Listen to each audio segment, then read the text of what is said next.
Portanto, já estamos no último dia diante de Deus, onde Deus tem que estar cumprindo as suas promessas para o último dia, soando a trombeta final, a trombeta do Evangelho do Reino, que girará em torno da segunda vinda de Cristo e revelando o mistério da vinda do Filho do Homem, da vinda do Senhor, a segunda vinda de Cristo, revelando este mistério aos escolhidos de Deus e chamando-os e juntando-os e os preparando para serem transformados, raptados neste tempo final e serem levados à ceia das bodas do Cordeiro.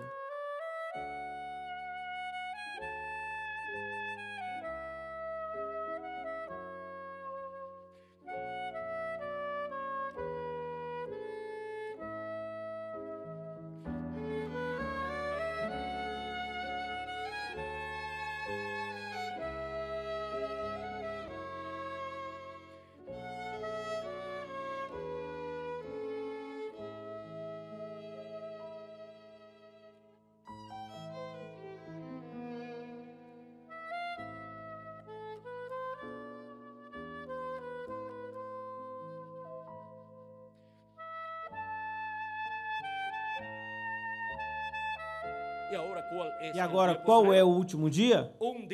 Um dia diante do Senhor é como 1000 anos, e 1000 anos é como um dia. Diz 2 de Pedro, capítulo 3, versículo 8. E isto é algo que não podemos ignorar, disse o apóstolo São Pedro, pois se nós ignorarmos esta verdade, então não poderemos entender o que são os últimos dias e o que é o último dia. Mas, ó amados, não ignoreis isto, que para com o Senhor um dia é como 1000 anos, e 1000 anos como um dia.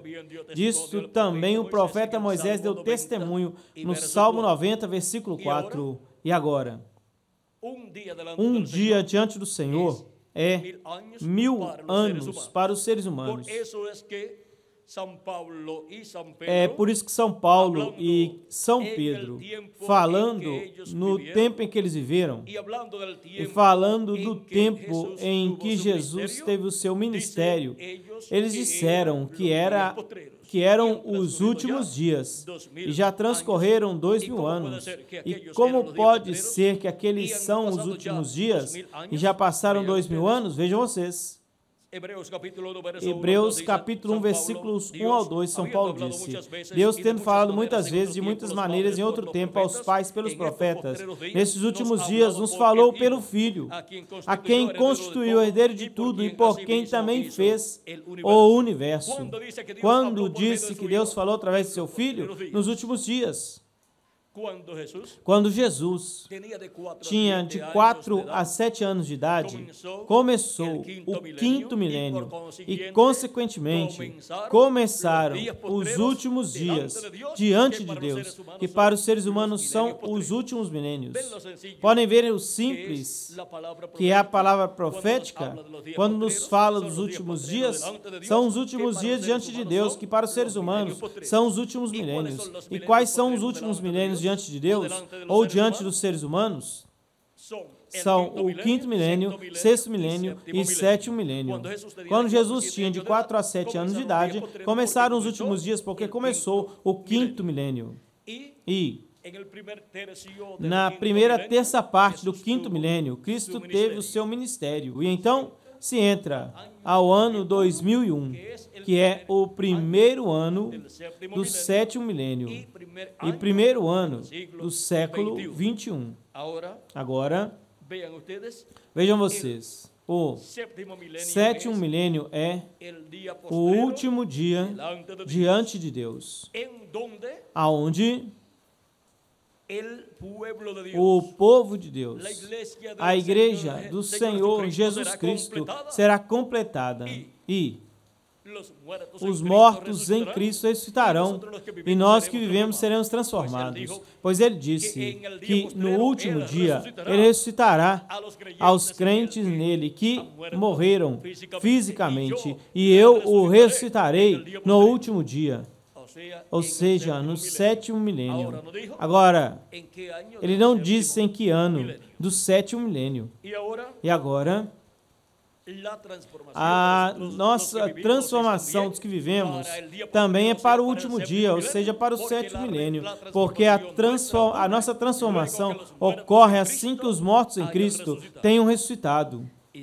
E agora, conscientes desta realidade, temos que compreender que a ressurreição dos mortos em Cristo e a transformação de nós, os que vivemos, é a obra de liberação que Jesus Cristo fará para os que morreram, os libertará da morte física, os ressuscitando em um corpo eterno e glorificado, e a nós que vivemos, nos transformará e nos libertará do mortal, o corruptível e temporário. Nos libertará deste corpo, transformando-nos e nos colocando em um corpo eterno e glorificado. Para este tempo final, o anjo do pacto, que é o mesmo Jesus Cristo, em Espírito Santo virá, velado em carne humana e revelado através de carne humana, para realizar o seu programa correspondente a este último dia e chamar e juntar a todos os seus escolhidos e nos preparar para sermos transformados e raptados neste tempo final. Ele vem, o anjo do pacto, o anjo do Senhor, que é Jesus Cristo em Espírito Santo. Ele virá manifestado em carne humana em seu anjo mensageiro neste tempo final para realizar a obra correspondente a este tempo final. Isto será a vinda do Verbo, a palavra encarnada em um homem, neste tempo final. E se nós encontrarmos este véu de carne, o anjo do Senhor Jesus Cristo, estaremos encontrando o instrumento no qual Jesus Cristo em Espírito Santo estará manifestado neste tempo final para todos nós recebermos as bênçãos de Cristo, sermos chamados, juntados e sermos preparados para sermos transformados neste tempo final. Para assim, através da palavra de Deus, o Verbo, manifestado em carne humana no último dia, obter esta bênção da liberação, libertação, e assim todos seremos libertados pela palavra de Deus.